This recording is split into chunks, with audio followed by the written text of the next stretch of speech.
과학을 미니멀라이즈하다. 안녕하세요, 김희영입니다. 오늘 제가 이 자리에 이렇게 선 이유는 학생들도 그렇고 학부모님들도 그렇고 많은 의문을 가지고 계실 거예요. 궁금한 점들이 굉장히 많으실 건데 어떤 면이냐면 개정된 교육과정에서 학교 내신에서 과학 과목을 어떻게 선택을 해야 되느냐, 이 문제에 대한 문의를 굉장히 많이 받습니다, 사실. 그래서 이 부분을 제가 조금 도움을 드리기 위해서 이렇게 시간을 좀 내어봤는데요. 자, 이름에서 미니멀라이즈 아주 간단하게 설명을 해드릴 겁니다. 과학 선택, 과학 교과 선택에 대한 가이드입니다. 여러분의 시간은 아주 소중하기 때문에 제가 먼저 결론부터 내어드리면요. 자, 보시는 이 자료는 편하게 보실 수 있도록 강남인강 홈페이지에서 다운받을 수 있도록 이렇게 조치를 해놨고요. 일단 결론입니다. 우리 그 학생들이 학교에서 선택해야 되는 과목들이 두 가지로 나뉘는데요. 첫 번째는 일반 선택, 그리고 두 번째는 진로 선택. 어떤 차이가 있냐면 일반 선택은 기존 교육과정에서 고등학교 2학년 때 선택을 했던 소위 얘기하는 물원, 화원, 생원, 지원 이거였고요. 그 다음에 진로 선택은 물투, 화투, 생투, 지투 고3 때 골랐던 거. 근데 이게 어떻게 바뀌었느냐? 일반 선택 같은 경우에는 마치 집중이수채처럼 그 물원을 한 학기에 끝내고 막 이러잖아요. 집중이수제. 그런 것처럼 바뀌었어요. 그리고 이름이 물리학원, 화학원 이게 아니고요. 그냥 물리학, 화학, 생명과학, 그다음에 지구학 이렇게 바뀌었고요. 진로 선택 같은 경우는 좀 더 세분화되어 있습니다. 예전에는 물투, 화투, 생투, 지투였는데 지금은 이렇게 뭐 역학과 에너지, 전자기와 양자, 물질과 에너지, 화학 반응의 세계 이런 식으로 내용이 바뀌었고, 이거는 진로 선택, 그러니까 내 진로에 맞춰서 선택을 하라는 얘기잖아요. 둘 다 물론 상대평가입니다. 자, 일단 요즘은요.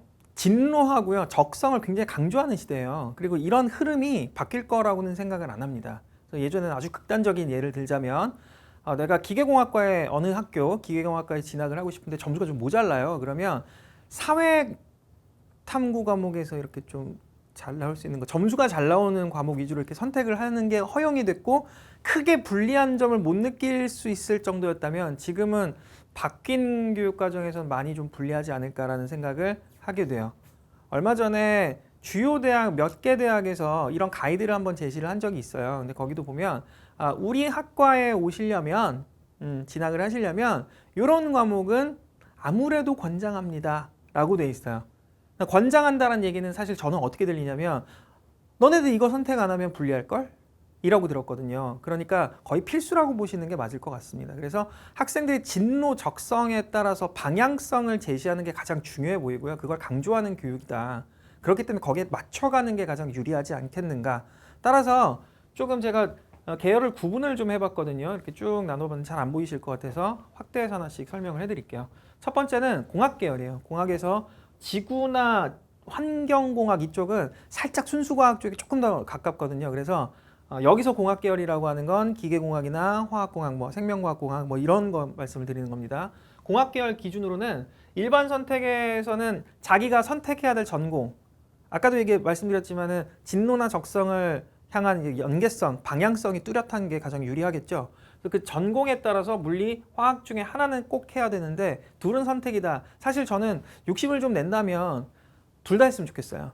이게 사실 물리화학이 학교 내신에서도 좀 많이 어려워요. 점수 따기도 힘들고 한데 아무래도 둘 다 하는 게 조금 유리하지 않을까라는 생각을 해요. 근데 그게 너무 학습 부담이 크다 그러면 둘 중에 하나는 반드시 필수로 하고 나머지는 선택을 하되, 그래도 사회 과목, 사탐 쪽은 피하는 게 좋을 것 같아요.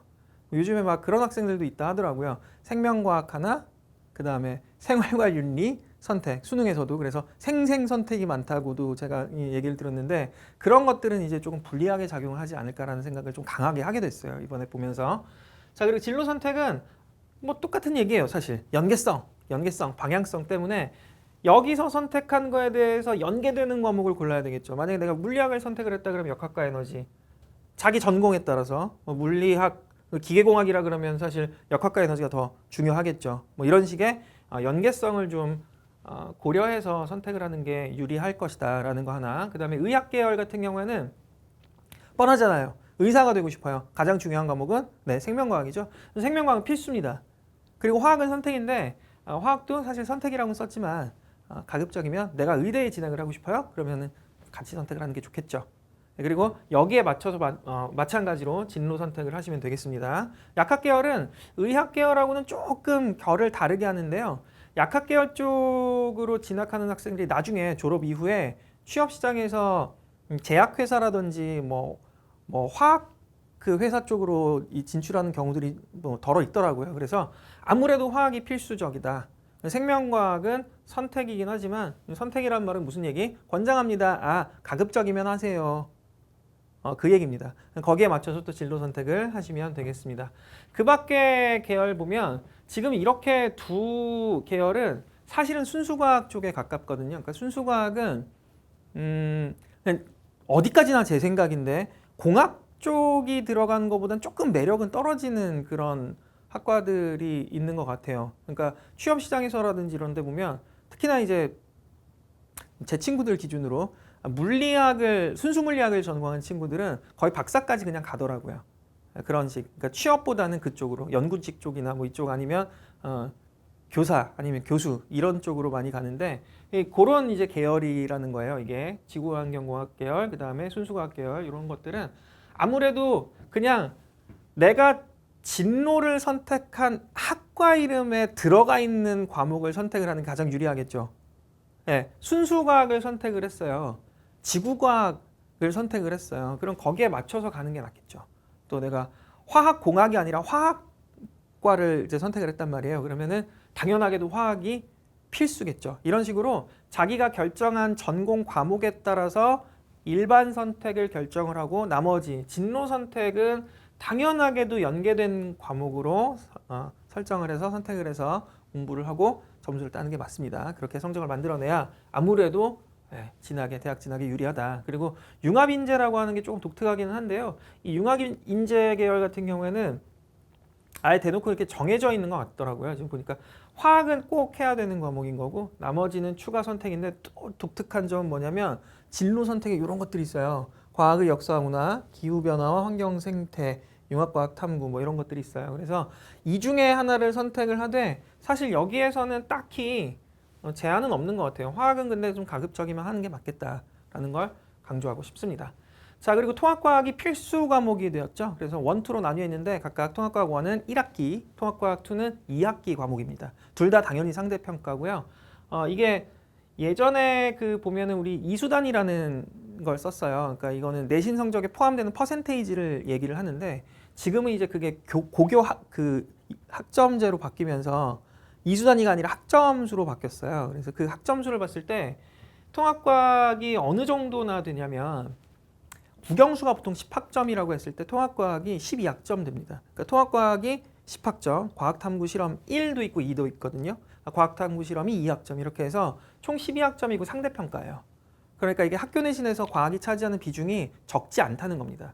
예전처럼 이렇게 막 국영수만 강조하는 시대는 끝났다는 거. 예, 과학 못하면 과학을 망쳤다 그러면 어떻게 된다? 진학에 불리하다라는 걸 꼭 기억하셨으면 좋겠습니다. 자, 그리고 대학 수학 능력 시험에도 통합과학이 포함이 됐습니다. 그래서 시험 대상이 원래는 이게 과학을 시험 본다라 그러면은 공통 과목에는 과학이 없었고요. 선택 과목에 물원, 하원, 생원, 지원, 또 투 해서 8과목 중에 이렇게 선택을 했었는데 그것도 필수적으로 어떻게 뭐 이공계 진학이다 그러면은 그 과학을 다 선택을 해야 된다 이런 제한도 없어졌잖아요. 지금은 통합과학으로 완전히 통합돼 버렸어요. 과학은. 그리고 이게 계열에 관계없이 모두 다 공통 적용입니다. 이래서 이공계 지원 수험생들이 과탐을 시험을 봤다면 기존 교육과정에서 개정 후에는 전체 수험생으로 대상이 바뀌었고요. 이에 따라서 문항수하고 총점도 조금 변화가 있습니다. 총점은 50점 만점 같아요. 그런데 문항이 늘어났어요. 20문항에서 25문항으로 늘어났기 때문에 기존 시험지에서는 2점, 10문항, 3점, 10문항이었지만 배점이 바뀌었습니다. 이 배점도 바뀌었고요. 그 다음에 시험 시간도 문항수가 늘어나는 것만큼 30분에서 40분으로 증가했다. 이게 달라진 점입니다. 그리고 통합과학은 아까도 말씀드렸지만 누구나 필수적으로 봐야 되는 그런 시험이고요. 아마 대학 수학 능력 시험에서 통합과학은 최저학력 기준을 충족하는 그런 요소 중에 하나가 아닐까라고 생각을 해요. 그래서 통합과학을 망쳤다 그러면 또 불리해지겠죠.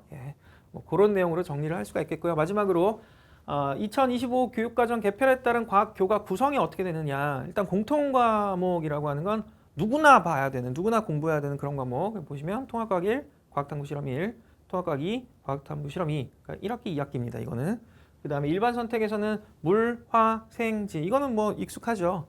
진로 선택에서는 이게 좀 많이 세분화돼 있어요. 많이 세분화돼서 물리학 중에서도 역학과 에너지, 전자기와 양자 선택을 하게 돼 있고요. 네, 물질과 에너지, 화학 반응이 3개 선택을 하게끔 이렇게 돼 있습니다. 사실 각각의 이런 과목들의 구성이었던 단원들이죠. 근데 그걸 좀 세분화했다는 게 특징이다. 아무래도 과학이 조금 이전 교육 과정에 비해서는 선택의 폭이 좀 넓어진 것 같은 그런 느낌도 있는데 이 선택에 따른 어려움이 좀 있을 수 있고요. 근데 다만 하나 확실한 건 대학 진학에 이걸 유리하게 학교 내신을 끌고 가려면 나의 진로 적성에 맞게끔 방향성을 잃지 말고 그에 따른 연계성을 유지하면서 과학 과목을 선택을 하는 게 중요하다. 그리고 정말 계속 제가 강조드리지만 과학은 필수입니다, 이제는. 그래서 1학년 때는 필수 과목 공통적으로 공부해야 되는 통합과학이라는 과목이 있고요. 대학 수학능력시험에서도 누구나 반드시 치러야 되는 과목이 바로 통합과학입니다. 그래서 과학에 대한 중요성을 간과하면 안 되겠고요. 그에 따라서 올바른 선택을 하시고 그리고 그에 따른 멋진 결과 있기를 응원하면서 저는 이만 물러가고요. 다음에 더 좋은 기회에 다시 한번 찾아뵙도록 하겠습니다. 감사합니다.